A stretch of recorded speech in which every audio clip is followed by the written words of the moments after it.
First of all, is there any way to measure the impact of corruption in Albany, either on the state's image or just on the way that business gets done in New York? Well, I think certainly polling is an insight into what impact public perception of corruption has.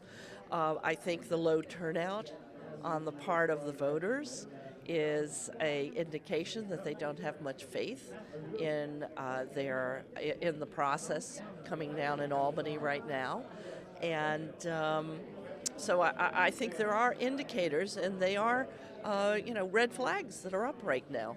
And then from an actual public policy standpoint, is it possible to know how corrupt actions or actors in Albany impact the legislation that we get or the laws that are written? Well, I think it's impossible to tell for sure because there is a chicken and an egg issue, right?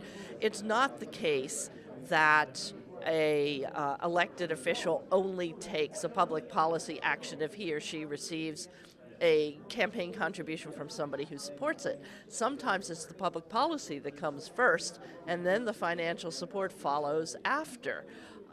So politics and ideology do play a role, and I think it's up to each individual voter to get involved. And there are opportunities in every district to hear and interface with your elected officials, and you need to actually go out, have a meeting with them, show up at a luncheon where they're speaking, and engage them on an issue that you feel they got wrong and make a determination. Is this a person who's listening?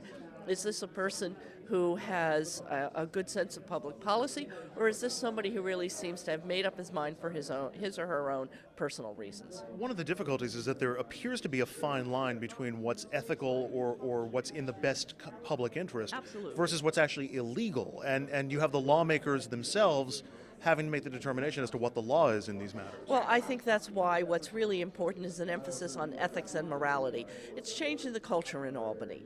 Right now, and maybe this is a function of a relatively low salary and the ability to have outside income, there is what I term a culture of entitlement. I've given up a lot to be a public servant, so I deserve some back, and the way I get that back is through per diems and through use of campaign funds and things that everyday New Yorkers find unsavory. So we need a better balance. We need better guidance for our electeds. And they have to help in that process, but we also need to make it clear to them it's not just gotcha, that we are expecting a higher caliber from them. Is that how we fix this, by appealing somewhat to the better angels of their nature, or are there structural legal changes that we can impose? And how do you do that when the lawmakers themselves are the ones who would have the say on those laws? Well, I think, what we're hearing consistently from lawmakers is that it's now uncomfortable and problematic to go home to the districts where their constituents are saying to them in the grocery stores and in the dry cleaners and at, Kiwanis luncheons, why is it so bad in Albany? Why is it so corrupt? What are you doing to help?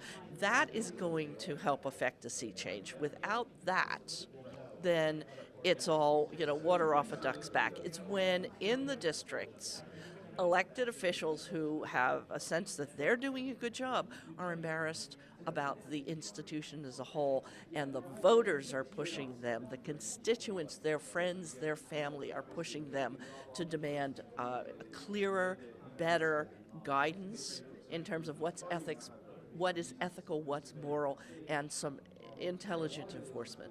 Thank you so much. Really appreciate it. Okay, thank you.